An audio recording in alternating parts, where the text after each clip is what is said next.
Today is June the 15th, 2016. It's a Wednesday. It's 82 degrees in here. It's 8:05 at night. I just turned on the central air. I said forget it. Usually when it gets like in the high 80s, we turn on our central air system, air conditioner. Many years ago, we've been living in this house going on 25 years. Before that, we lived in Houston, Texas. That's where I did my internship as a minister. Well, I was going to be a minister, but I never got a call or ordained into the gospel ministry. But we lived in Houston for 5 years. It was hot, and you always had the air conditioner on. It got hot almost all year long. But one thing about when we lived in Houston, every area had community pools. So when the kids were little, we would just go to the pool all day. I'd take the kids to the pool. When they were little, they all had swimming lessons. And so yeah, we lived in Houston. They were in elementary school then. I think Beth was really little then. But yeah, so yeah, we went to the community pool every day, and when we got home, we just stayed in air conditioner all day. Even our car back then, the air conditioner was broken, so it was always hot. Anyway, so I turned on the air conditioner tonight, get it nice and cold and cool. And tonight I have been just put my diary away, June 2016 diary. I ended on page 511. So tomorrow, Lord willing, there's not the rapture with the second coming of Christ with the end of the world. I'll be on 512 tomorrow morning. Today I had to cover for somebody at the Book Nook, the library used bookstore, and while I was there I read some more of the novel The Summer Without Men. I'm coming to the end of it. I thought about doing a review of this, but I'll think about it. Last night I read until almost midnight Larry McMurphy's travel memoir Paradise, where he goes to the Polynesian islands, Tahiti, and these paintings are by Paul Gauguin on the cover. While he's there in Tahiti, he visits the grave of Paul Gauguin, a French symbolist painter. So I read that last night. When I was at the Book Nook today, I got from my free book, this is called The Pound Era by Hugh Kinner. Hugh Kinner is a literary critic. He's written extensively on Samuel Beckett, James Joyce, T.S. Eliot. He's a scholar on the modernist movement. This is his book on Ezra Pound. I got that today from my free book. It's like a literary criticism biography. It goes into the poetry of Ezra Pound and the literary context of his poems. And so I got that. And I bought at the Book Nook Duane's Depressed by Larry McMurphy. This is a novel. And I was looking through this, and since I've been enjoying Larry McMurphy's Paradise, I thought, hey, I'll start reading another book by Larry McMurphy. This is Duane's Depression. So yeah, I got that. Last night I mentioned biographies, and I failed to mention this one I just got this week or last week. Frida, the biography of Frida Kahlo, who was a Mexican painter. Let's see, these are her paintings. These are her paintings. But I failed to mention I have the diary of Frida Kahlo, an intimate self-portrait.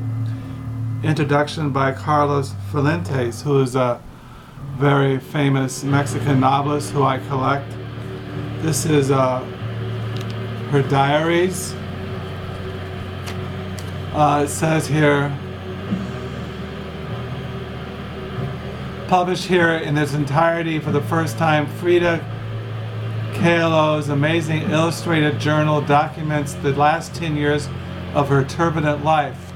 The passionate, often surprising, intimate record kept under lock and key for some 40 years in Mexico reveals many new dimensions of the complex persona of this remarkable Mexican artist. Covering the years 1944 to 54, this 170-page journal contains Frida's thoughts, poems, and dreams, reflects her stormy relationship with her husband, Diego Rivera, who was another very famous Mexican artist.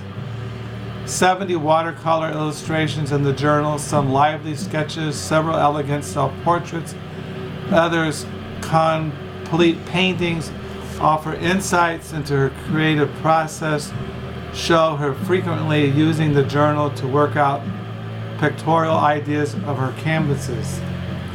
So yeah, you can see it has, like it has,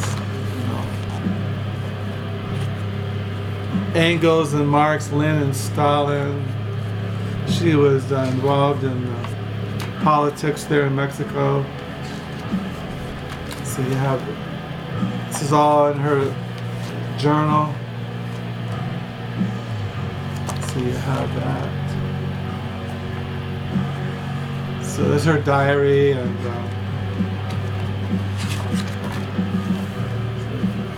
then it has text. You have her handwriting, and then they put it in text there. It's a really nice book. I've had this for a long time. So yeah, it's her.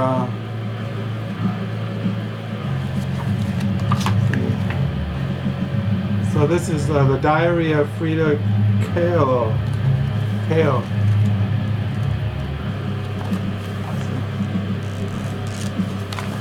So yeah, I put these together, her biography, and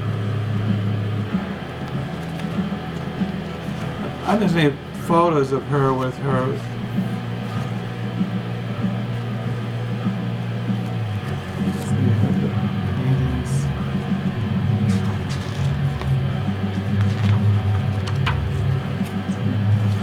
So yeah, I failed to mention these last night when I was mentioning biographies.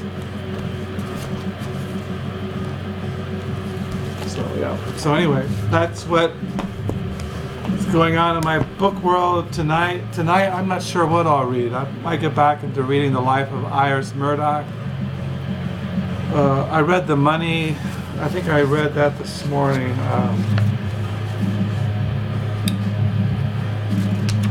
Yeah, I read this morning The Money Cult, Capitalism, Christianity, and the Unmaking of the American Dream by Chris Lehman.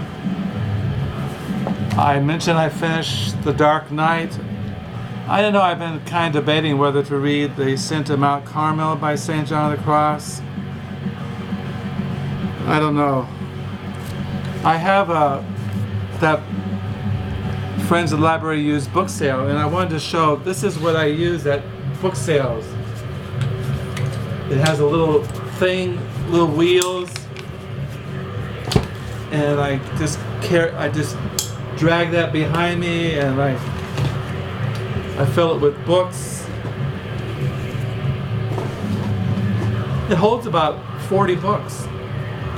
See, I put it in there.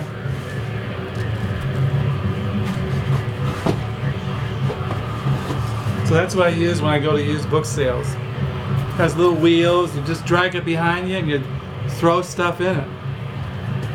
So that's what I got. It's kind of handy. See, it's kind of handy. See? It's kind of handy. Just kind of.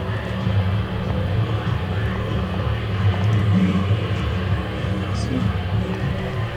So that's what I use when I go to used book sales. I just find something that interests me, I throw it in there, and then I'll go on the side and I'll look through what I threw in there and keep stuff, and some stuff I say, I don't know if I want it. So yeah, today I did help, after the Book Nook, I did help set up. I saw some things I'm going to pick up. The book sale starts 9:30 Friday morning, and I'll help supervise, help people with their, I'll help Saturday too. Well, Saturday I have to be at the Book Nook anyway from 10 to 1, and afterwards I'll help at the book sale. So that's it here. Hoping you're having a good week, and see you next time. Bye.